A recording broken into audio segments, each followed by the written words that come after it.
Starting off our list today, we have the former king of Denmark, Christian VII, a man who spent pretty much his entire life acting like a child. Christian took to the throne at just 16 years of age in 1766, during which time he caused many a scandal and much chaos for his royal family members as well as his wife, his staff, and his people. Some of Christian's crazy quirks included inviting important guests and dignitaries to dinner parties, and then when the dignitaries greeted him and bowed, the king would hop over their backs as though he was engaging in a game of leapfrog. And once everyone was seated for dinner and the food was served, the young king would begin flinging the menu items around the room at his dinner guests. After marrying his cousin just 1 year after taking the throne, Christian would often run through the streets of his kingdom with his mistress, patronizing local shops and brothels in drunken fits of bad behavior. It is also said that at one point in time the young king built his own torture rack and ordered people to tie him to the device and flog him in some sort of strange pursuit of pleasure. Next up on our list today we have Emperor Zheng, another young ruler who partook in some pretty strange behaviors while in power. At the age of just 14, Zheng became the 11th emperor of the Ming dynasty in 1505 and ruled until he passed at the age of 29 in 1521. Uninterested in being a ruler at such a young age, an uninterest that would remain all the way into adulthood, the emperor assigned eunuchs to all positions of power and allowed them to run the government in his place. While ignoring his duties, the young ruler engaged in various lavish and outlandish behaviors and activities, which were paid for by the tax dollars of his people. If you are thinking that this is already sounding pretty bad, listen up,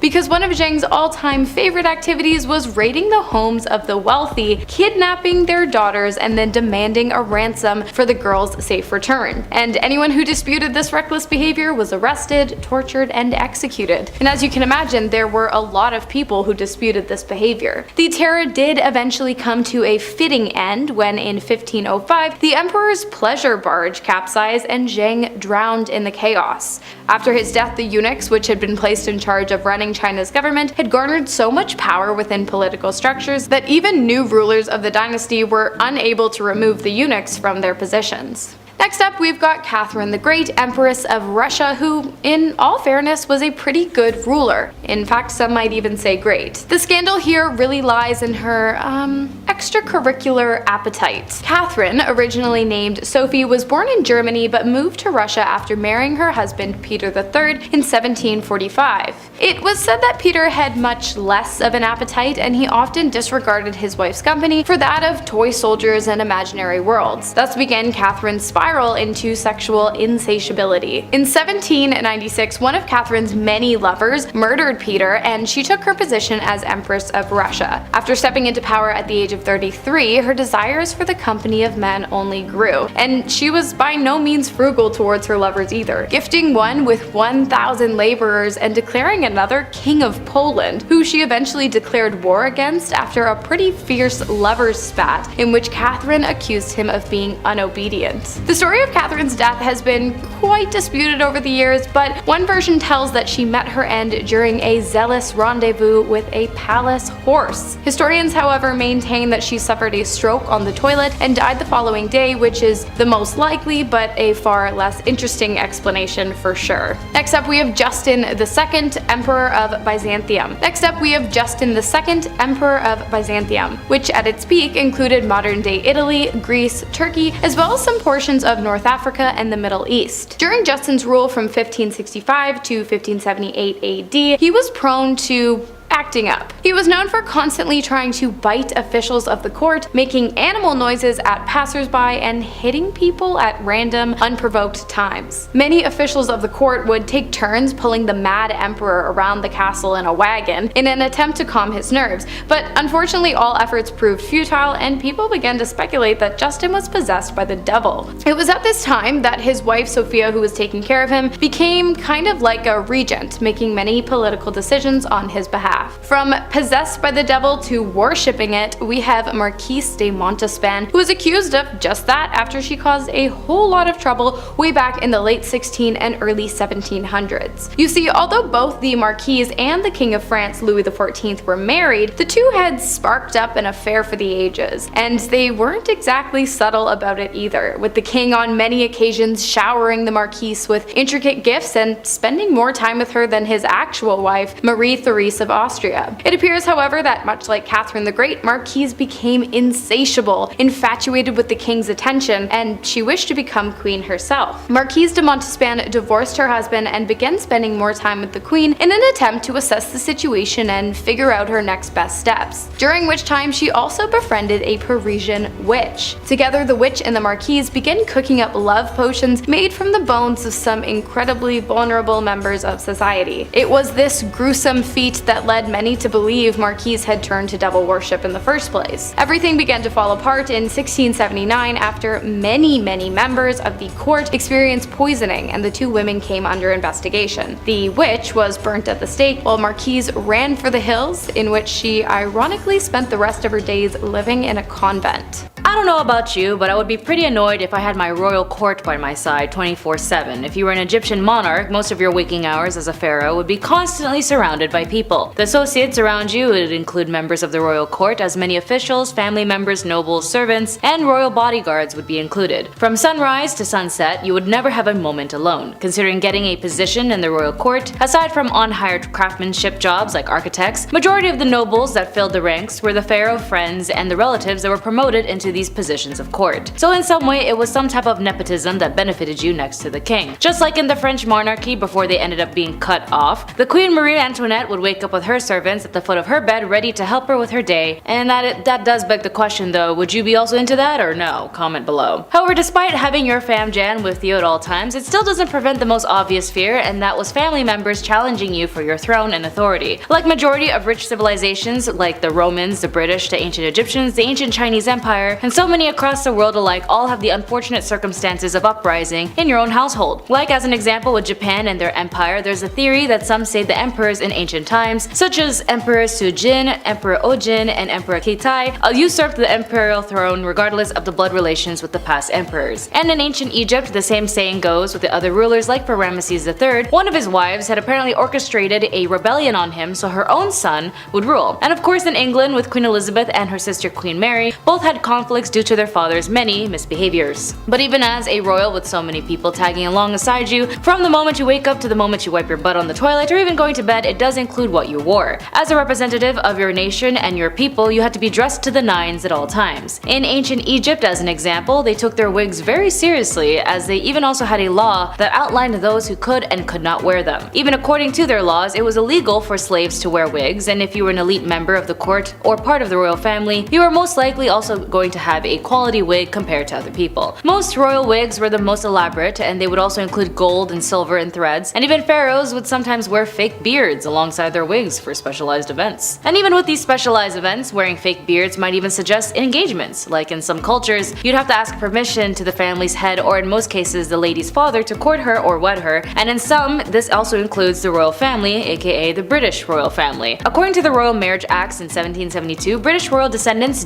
don't have their liberty to exercise this right of love because they have to seek the monarchy's approval before the proposing. Queen Elizabeth II, when she was alive and well, all the other monarchs after her would also follow suit in the approval of every relations. Even the former Queen Elizabeth II had approved every union involving her children and grandchildren, including the one between Prince Andrew and Fergie, and the one between Prince Charles and Camilla Parker Bowles. She also extended her blessings approval for William's proposal to Middleton and Harry's request for Meghan Markle's hand in marriage. Also, I know it's now King Charles, I forgot. But aside, like all rules in regards to marriage, this also involves the conversation of succession. In 1688, when it came to the British monarchs, James II fled England, and the English Parliament flexed his political muscle and offered the throne to James's daughter Mary and her husband William of Orange instead of his son. Since then, Parliament has basically decided who is king or queen, but they use the same strict criteria. The new ruler must be descendants of the Princess Sophia, the Electress of Hanover, and granddaughter of James I, and a Protestant in communion with the Church of England, who swears to preserve the Church of England and the Church of Scotland. And because of the confliction they had during the Roman Catholic Church due to King Henry VIII's excessive desire to have a son, Roman Catholics are expressively forbidden from ever ruling. The actual order of succession goes through Charles III's family and has been worked out down to the 23rd person, Queen Elizabeth's one-year-old great-grandson, Lucas Tyndall, who has to wait a while, I think. Heirs to the throne are not permitted to travel together. Traveling together for a family vacation is the most awaited times of our lives, but British royal families can't celebrate vacations together, as according to the rules, no two heirs can travel together to maintain the the order of succession. However, when Prince William and his wife Kate Middleton had children, the prohibition was eased. When Prince George turns 12, he will also have to start flying separately from his father.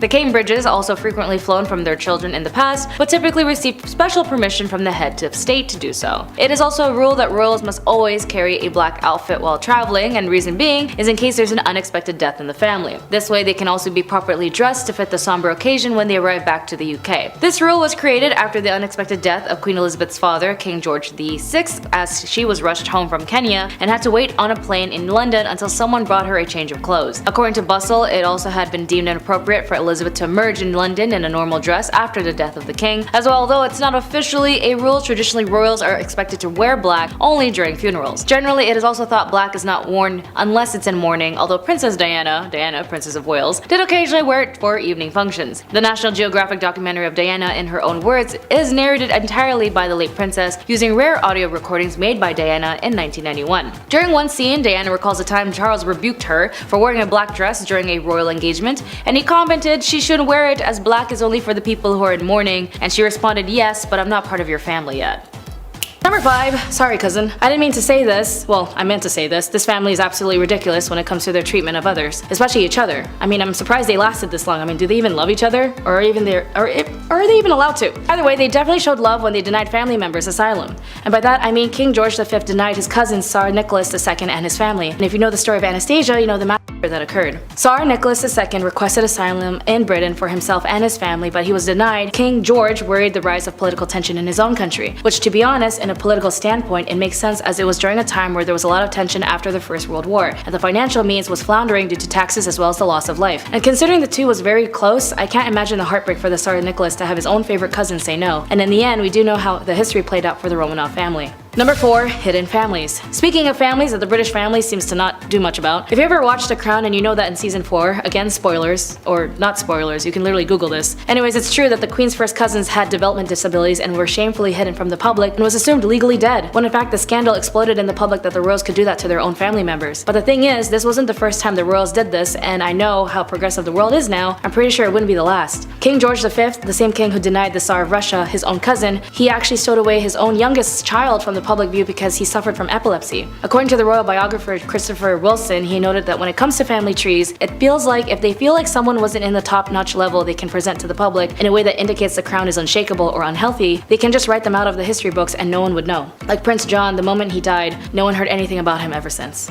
Number 3. Prince Andrew is disgusting. It's no surprise when it comes to powerful people, they do the most outlandish crap because they got money to do so. And when it comes to Prince Andrew, who by the way is the father of Princess Beatrice, the one who I mentioned earlier dating a convict, Prince Andrew had a lot of scandals, especially his involvement with the convicted offender Jeffrey Epstein. Considering there was a lot of illegal involvement in trafficking, including the violent, non-consensual involvement with a 17-year-old girl, it's because he was a prince and a powerful man and was able to do so, which is why he was able to commit to these crimes undercover. But once the news got wind, it turned into a whole hurricane. The royal general's response to his involvement in Epstein's scandal should go down as a lesson in what not to do in a PR crisis situation. Following the bumbling interview, Prince Andrew announced that he would step down the public duties for the foreseeable future, reportedly because his mother, the Queen, told him to do so. The prince had also been stripped of his military titles and is no longer allowed to use the phrase His Royal Highness in official capacity, as a change took place the day after the case was allowed to go forward in January. Number 2. Princess Diana. Can't talk about the royal family without talking about the lovely Princess Diana. And if you grew up with an immigrant household, I bet your mom loved Princess Diana. Or in general, because a lot of women and moms in general loved Princess Diana, as she was known as the people's princess. She had no shame showing her love to the people, unlike the royal family who was always forced to be reserved away from the public view. But Diana didn't give a dang and loved his heart as much as she could, but sadly she did suffer a great deal of depression and anxiety along the way. And considering she has an incompetent husband who had an obsession being a tampon for Camilla, yes, you can look that up, it was a very weird phone call he had with her. I can't believe Diana dealt with that, and for what? Well, for her kids. But in association with her depression and suffering from eating disorders, she actually apparently threw herself down some stairs while she was pregnant. She was struggling to get Charles to pay attention and give her the affirmation she needed, and considering she was struggling, not just as a married royal who was also aggressively in the public eye, she was struggling to be even noticed as a human being in the palace. So she admitted she threw herself down the stairs. Charles didn't budge though, as he didn't care as he went around horseback riding, and before some people think she was being dramatic, as someone who's certified in suicide prevention, I can tell you the signs were there. In fact, I have close friends who were also pregnant fall to this level of graphic depression to the point we had to ensure emergency safety to them, and watch them in order to make sure that they survived. So again, if you need someone to talk to or need help, just Just know there's always someone out there. Domestic violence is a real thing, and no one should go through that alone. Number 1, apartheid. It's no secret that the British were involved during a time of apartheid. I mean, my god, it's the British. Colonization? Nah, so many. English in general is the most dominating language in the world, so it makes abundantly clear who's been going around conquering everybody. The apartheid regime brought soon a lot of tension to the royal relations. After 1947, members of the royal family avoided South Africa despite the Queen being sovereign until 1961. And although the former Queen Elizabeth tried to forge a close relationship with the late South African leader Nelson Mandela, when she died, South Africa's Marxist opposition party, the Economic Freedom Fighters, said, "We do not mourn the death of Elizabeth." They quote, "Our interaction with Britain has been one of pain, death, and dispossession, and of dehumanization of the African people." It said listing atrocities committed by the British forces in the late 19th and early 20th century, and the pain that lasted because of apartheid still lingers, but the revolution and constant upheaval from that struggle is why South Africa still remains strong despite its traumatizing history. After all, there are so many right now that have been infected by the British royal family's involvement in countries that they shouldn't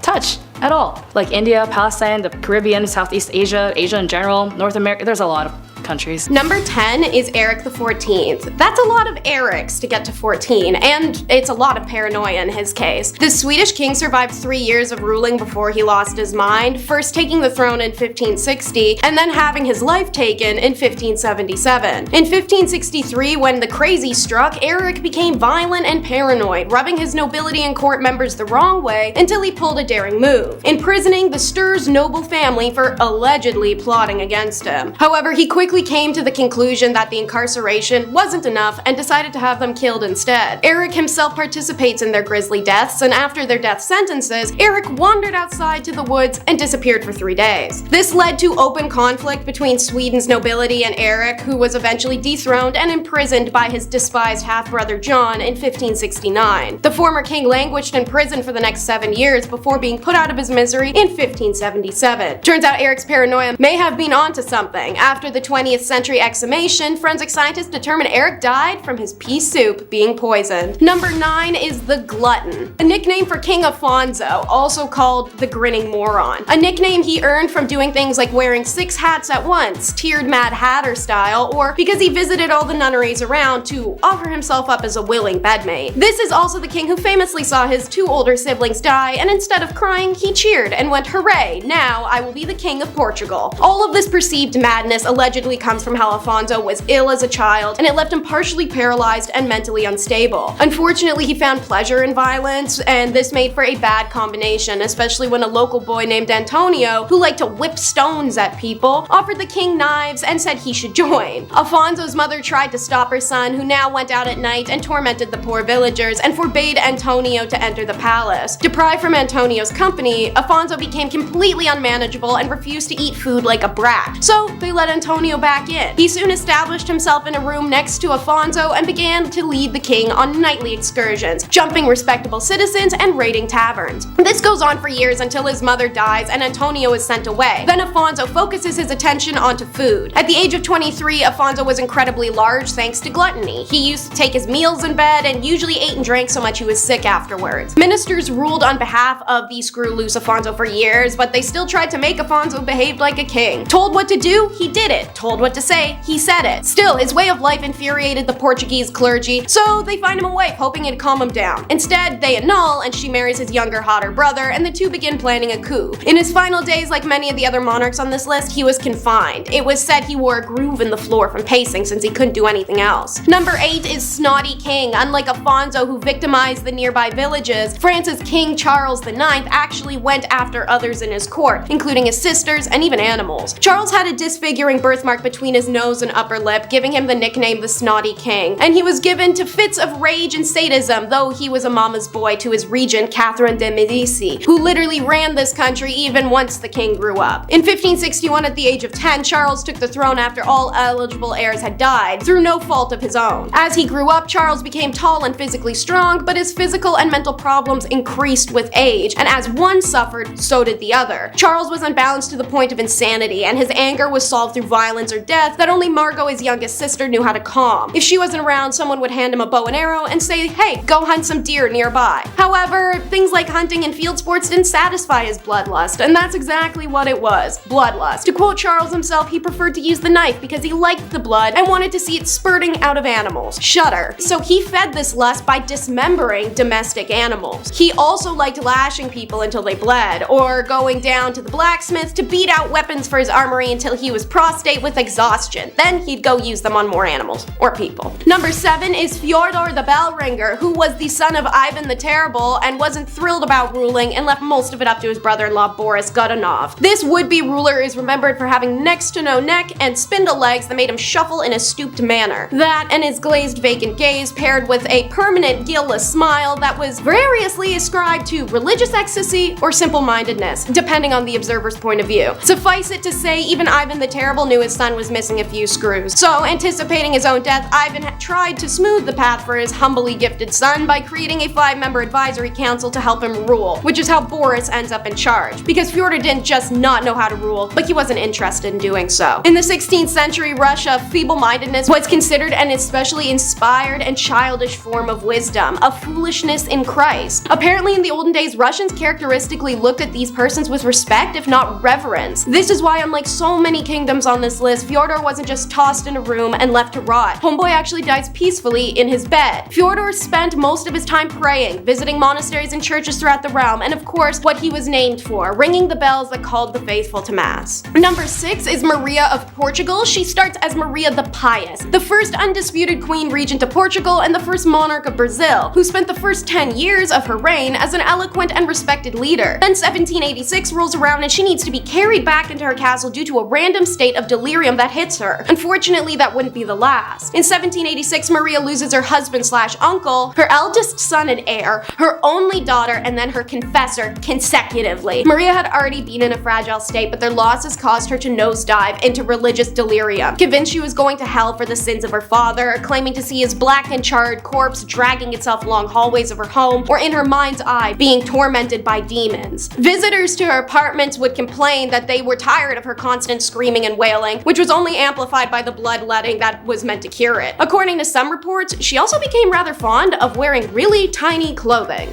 Number 5. King Henry II. This is a quote that people believe was Nostradamus predicting the death of King Henry II, who actually was a personal acquaintance of the prophet himself.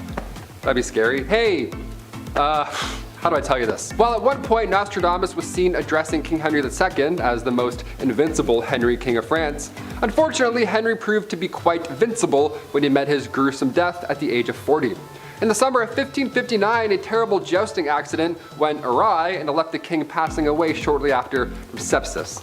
This is a terrible story, but I told you it because many think that Nostradamus predicted this. The jousting incident saw the king having splinters driven into his eye and his skull by one of his young soldiers, and the Nostradamus quote reads, "The young lion will overcome the older one." Yeah, he's jousting and then the eye, and then it happened. That sucks. Number 4, Prince Charles the Vampire. Now, some of these theories, yeah, they're a bit out there. I didn't make them up. I wish I did, but I didn't.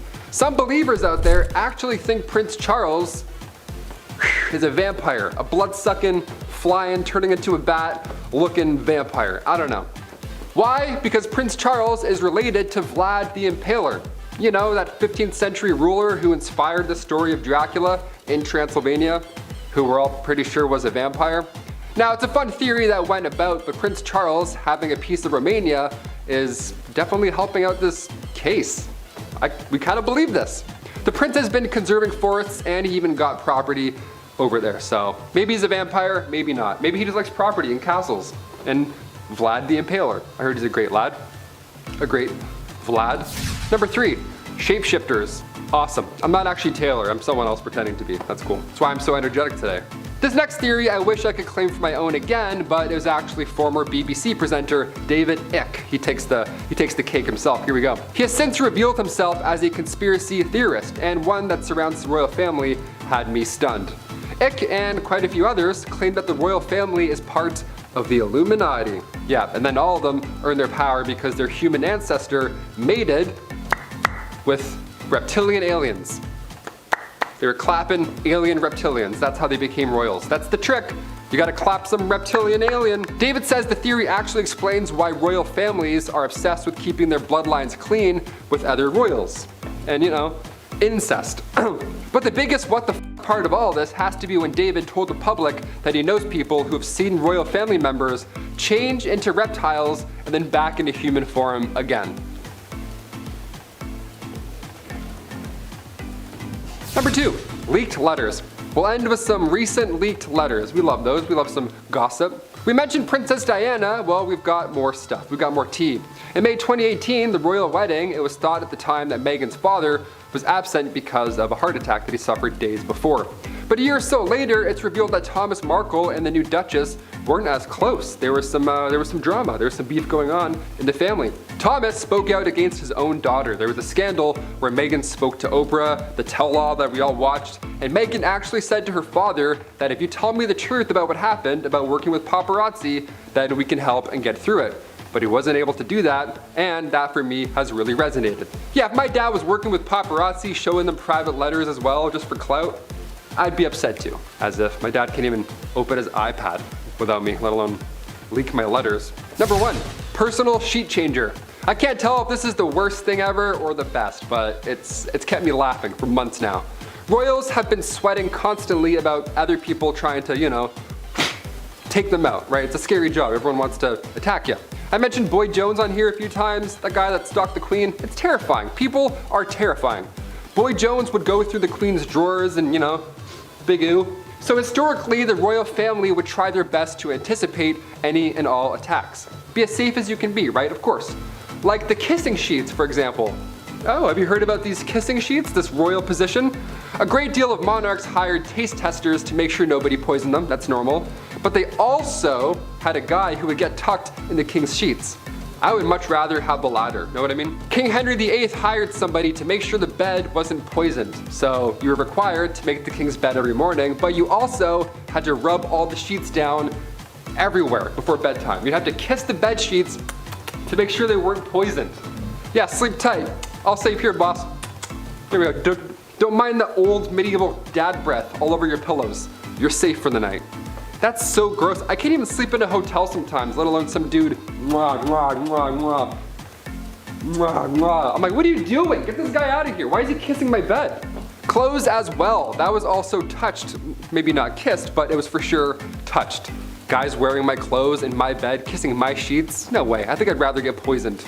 Take my jeans off, get out of there. Number 10, King Edward VIII. Directly after his father died in 1936, King Edward VIII took the throne, right? That's pretty normal. But the tides quickly turned when, less than a year later, he renounced his position. Now, this was of course a huge scandal right off the bat. This is not something that's taken lightly in the royal family. Turns out the woman responsible for stealing his heart was that of Wallis Simpson, America's socialite who had already been divorced once before and was at this point working through her second divorce. So you can only imagine how everybody reacted at that point, right? Oh, how dare she? His proposal to Simpson, of course, caused social and political backlash. The Church of England wasn't so chill with Edward marrying someone who had already been divorced. Yeah, they're not really okay with that. So Edward was forced to abdicate. Yeah, he had to, right, for love. Edward and Simpson then tied the knot in 1937, and they stayed together until Edward's death much later in 1972. Sliding into royal DMs right off the hop. Okay, we're in for a treat. Number 9, dark predictions. Of course, in recent years, the royal family has seen a change that many didn't really expect. When Harry and Meghan chose to renounce their royalty status, speculation began that this could be the beginning of the end for the monarchy. People only fueled their fire with questions, and also, somebody may have called it. Yeah, Nostradamus, he may have predicted this entire event. One of his predictions literally reads, "At the end of the war, the great powers change. Near the coast are born 3 beautiful children. They will ruin the town when they come of age, they will change the kingdom, and they will not see it grow anymore." Now, Harry is only one of 2 children, so I'm not sure if the, quote was talking about him and his siblings, or if it has more to do so with some other royal family members, but either way, there's some people who take Nostradamus' words very, very seriously out there, so I had to include it. Maybe there's something there, I don't know, maybe there's something we haven't quite breaking down yet. That's why we need National Treasure 3, maybe this is the plot. Number 8, King Henry II. While we're on the topic of him, could Nostradamus have actually predicted the death of King Henry II? Because if he did, that's pretty curious, I'd say. Never used the word curious in my life, but I'm like, you know what? That's curious. King Henry II was actually a personal acquaintance of the prophet himself. That'd be kind of cool, being friends with Nostradamus. I'd be like, hey, how does Game of Thrones end? Please. While at one point in history, Nostradamus was seen addressing King Henry II as the most invincible King Henry of France, unfortunately, Henry proved to be quite vincible when he met his gruesome death, might I add, at age 40. Yeah, in the summer of 1559, not a great time. A terrible jousting accident went wrong and it left the king passing away shortly after from sepsis. This is a terrible story, but I have to explain because, you know, it's history and, well, that's what we're here for. The jousting accident saw the king having splinters driven into his eye and then his skull as well by one of his young soldiers. And the Nostradamus quote reads, "The young lion will overcome the older one. It says he will pierce his eyes through a golden cage." Okay, already we're a little bit spooky. "And that 2 wounds will ensure a cruel death." So I'm not saying he predicted it, I'm just saying, kind of nailed it. Number 7, a fateful turn of events. Queen Victoria, her reign began back in 1837 and it lasted until the Queen's death in 1901. Now at just age 18, Alexandrina Victoria had to rise up to the throne. Had to, right? All these cases, it's like, yeah, they have to do this. She was born, of course, on May 24th, 1819, and Queen Victoria was actually 5th in line when she was born, nowhere near the throne. So right off the bat, it was actually highly unlikely that she would ever see the crown. But one by one, all of her family members began passing away fast. In 4 years, 3 of Victoria's cousins passed away, and then her father and her grandfather both died 1 week apart from one another. So on one hand, obviously it's sad, it's tragic, everyone's dealing with loss so fast. But on the other hand, by the time 1830 rolled around, Victoria was only 11 years old, and already she was next up to bat for the throne at 11. Imagine, that's like some ancient Egypt. Number 6, the Great Irish Famine. The Great Irish Famine took out many people. Back in 1845, potato crop that a lot of the Irish population relied on were suddenly no longer available. See, a group of microorganisms wiped them out, and in result, around 1 million folks died or had to leave. Now, it was draconian law and British ruling at this point that made the exported food hard to reach people. That's where things stopped. This famine led to Irish independence, of course, and anti-union movements. And the show Victoria pulled back 0 punches in 2017, where an episode showed the true happenings behind the Great Irish Famine and the role that Queen Victoria played in coming to the aid of her then subjects. It was the death of at least 1 million people. This was a very dark 7 years in Irish history. Historian Christine Keneally spoke out and says, quote, "There is no evidence that she had any real compassion for the Irish people in any way." Yikes. That's a historian saying that. That's how you know. Number 5, the Queen had weights sewn into her headlines. So picture this, the regal, poised figure of Queen Elizabeth II, adorned in her elegant outfits, but what you might not know is that hidden within those impeccable garments were weights. Yep, weights sewn into her clothes. But why would the Queen, or any royal for that matter, resort to such a seemingly unconventional measure? The answer lies in practicality and precision. You see, maintaining that signature royal grace, especially outdoors, can be very challenging when the wind decides to dance with one's clothing. Been there, done that, not fun. To prevent any wardrobe malfunctions and to ensure her attire remained impeccable, small weights were discreetly added to the hems of her dresses and skirts. This prevented them from billowing or flying up in gusts of wind, preserving her dignified appearance. Yeah, it's not fun when that happens. It's a fascinating glimpse into the meticulous attention to detail that goes into every aspect of royal life, right down to the clothing. So it may seem a little weird to think about, weights sewn into regal attire. It's just one of the many secrets behind the seemingly effortless poise and elegance of the former British monarch. Number 4, bad news. So remember the need for the black dress I chatted about just like a moment ago? Alrighty, so imagine this. You're a queen, head of the state, and you find out that your father, the previous king, has passed away, not from like a personal message or a trusted source, but from a news broadcast. Crazy, isn't it? Well, this is exactly what happened to Queen Elizabeth II on February 6th of 1952. She was in Kenya on a royal tour with her husband when her father, King George, died unexpectedly in his sleep. The news was delivered to her through a radio broadcast, as the remote location had limited means of communication. This incident sheds light on the complexities of being a monarch, where personal emotions are often intertwined with the demands of duty. Queen Elizabeth's sudden transition to the throne was a momentous event in British history, and it came with the weight of responsibility, even in the face of personal grief. It's a poignant reminder that even the highest figures in the land can be caught off guard by the unpredictability of life, and duty sometimes takes precedence over personal feelings, even in the most unsettling of circumstances. Yeah, that's something I'm kind of familiar with. Number 3, the Queen's uncle was a what now? Alrighty folks, disclaimer time. The interwebs don't like when I say the name of the bad guy German group from the Second World War, so bear with me here. Edward VIII was briefly king until the Abdication crises of 1936, when he abandoned the throne to marry American divorcee Wallis Simpson. The couple visited Germany, where they had a meeting with the evil dictator, whose name I cannot say, trust me I wish I could for this, according to the BBC. Photographs of the royal encouraging the Queen and Princess to do a, certain salute in 1933 while they were, very young, was also published in The Sun in 2015. Look, the princess could not have known at the time what the salute meant, or what its connotations would later become. While the extent of Edward's political leanings remain a subject of debate, it's clear that his actions raised some eyebrows both within and outside the royal family. Edward's ties cast a shadow over his legacy, especially during a time when Britain was at war with the Yazidis. His abdication and subsequent ascension of Queen Elizabeth's father were pivotal moments in British history. This unsettling fact reminds us that even within the highest ranks of royalty, complex and controversial figures can emerge, leaving a lasting impact on the course of history. Yikes. Number 2, the family filmed a secret documentary. Alrighty, Lost Media folks, this one is for you. In the dark corners of royal history, there exists a truly unique relic, a documentary filmed by the British royal family in 1969, which was broadcast one time and one time only, and then seemingly vanished into obscurity. The documentary, known as Royal Family, was an attempt to offer a more candid and relatable view of the monarchy to the public. This unprecedented insight into the lives of royals included scenes of them at play, their domestic routines, and intimate family moments. Now, Queen Elizabeth II herself reportedly approved the project, hoping it would humanize the monarchy in the eyes of the British people. However, the documentary received mixed reactions. While some appreciated the glimpse into the royal household, others found it unsettling, feeling that it demystified the monarchy to an uncomfortable degree. Intriguingly, after its initial broadcast, this documentary was shelved and has never been shown again on television. It remains locked away in the royal archives, inaccessible to the public. This captivating historical tidbit raises quite a few questions about the balance between, preserving the mystique of royalty, but also the desire for transparency in our modern age. The fact that it was broadcast one time and one time only, and then hidden away, ooh, I'd love to get my fingers on it and just see what's up. How bad can it be?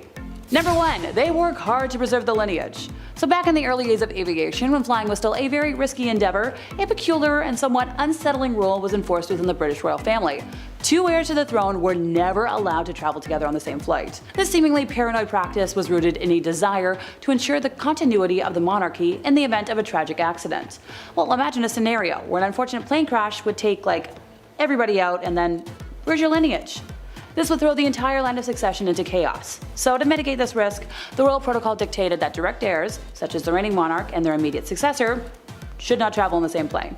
This practice persisted for several decades, only changing as aviation safety improved over time. Thankfully, today's air travel is far safer, and such practices have become relics of the past. Starting off this list in our number 10 spot, we have the Kensington system. Queen Victoria's reign began in 1837 and it lasted up until her death in 1901. She was just 18 years old when she found herself on the throne, and it was all by chance, as she was actually 5th in line when she was born. This is all stressful enough, but certainly one of the worst parts of her upbringing was being brought up under the Kensington system. This basically all started when her mother, Duchess Victoria of Kent, created this system in order to control her daughter, literally just isolated her away from all of her friends and even from other family members, and apparently this was done to keep her quote-unquote pure. The Duchess would monitor her every move, she would decide who she could see and who she could speak to, and Victoria only had 2 friends she could play with growing up, one being her half-sister and the other being her mother's attendant, Sir John Conroy. Victoria was even forced to share a room with her mother until she was queen. She couldn't even walk down the hall by herself. In the end, Victoria placed a lot of blame on John Conroy for manipulating her mother. She even called him the demon incarnate. In our number 9 spot today, we have the royal affairs. There have been many rumors over the years about the royal family and their extramarital affairs. Okay, I'm not saying it's a tradition, but it happens a lot, and I'm saying this goes way back. So far back that one of the first accusations of this within the royal family dates all the way back to Henry VIII and Anne Boleyn. Since then, it has only continued with people such as Princess Margaret and Peter Townsend, Princess Anne and Commander Timothy Lawrence, and of course, King Charles and Queen Consort Camilla. just to name a few. The latter of those definitely being the most famous, especially when the now king was confronted about it by his wife at the time, the beloved Princess Diana. Apparently, King Charles responded to the confrontation by saying, quote, "Well, I refuse to be the only Prince of Wales who never had a mistress." Maybe not the attitude to keep when you're speaking to your wife, who you're cheating on. I don't know.